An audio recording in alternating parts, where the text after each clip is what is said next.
Di ba? Ganun din. Ganun din, di ba? Mga respeto.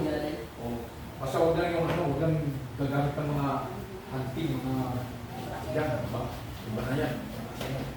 Pero yung mga suntukan lang, hindi na yung mamaya. Di ba ganun lang eh? So, ito si Shadrach, Meshach, Abednego, may ano sila, mabait talaga sa mga bata. Masunurin sa magulang, at sa pag-utos sa mga magulang, tumutulong sa bahay. Ganun yung ano nila eh. Tumutulong sa mga magulang. Kung po yung mga magulang nila kasi, ano, tumutulong sila sa bahay.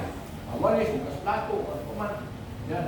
Tapos, hindi sila nag mga bisyo, sigarilyo o drugs. Diba? Wala sila.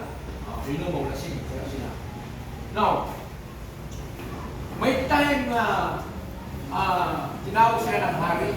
Hari, no? Si King, Nebuchadnezzar. Tawag sila.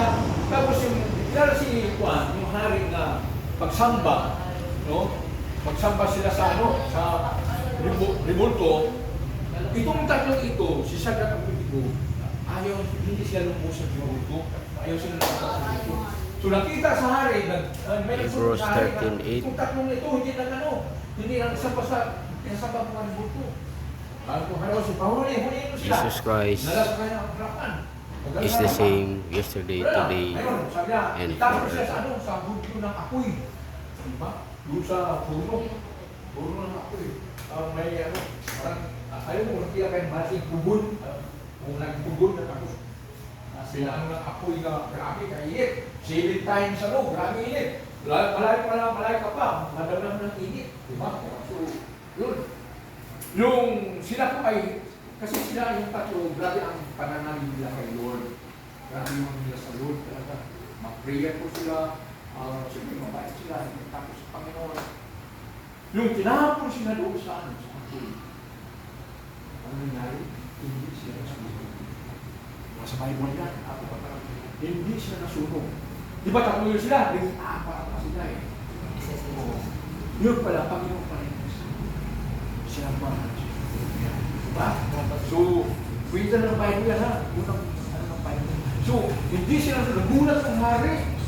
Alam mo kung sino pa yung nasunog? Yun, nagtapon sa pila. Yun pa ang nasunog. So, yun sila yung Shadrach, Meshach, Abednego. Kaya lang pag-isabi. Ano? Ganda yung ano, di ba? Mga sinamahan sila ng Lord. Sa mga mabait na yung sumusunod sa magulang, hindi alam na nandiyan si Lord sa inyo.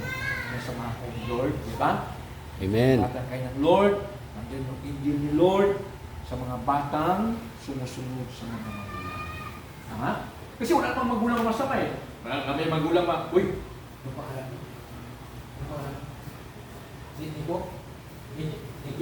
Diki. Ano pa kaya? Miguel. Sabi ng magulang, Miguel, suntukin mo yan. Yan, ha? Magulang magsabi ka niya, di ba? Kasi ang magulang, sabi, Miguel, magsigarilyo ka. Hindi magsigarilyo. Ano? Naalala ko nun, nakita ko ng magulang mo magsigarilyo, sinampal ko ito, sakit. Sakit eh, di ba? Wala na, hindi ako magsigarilyo kasi sakit yung sinampal sa akin eh. Kaya ganun papa ko. Now, walang magulang nagtuturo na masama, anak, di ba?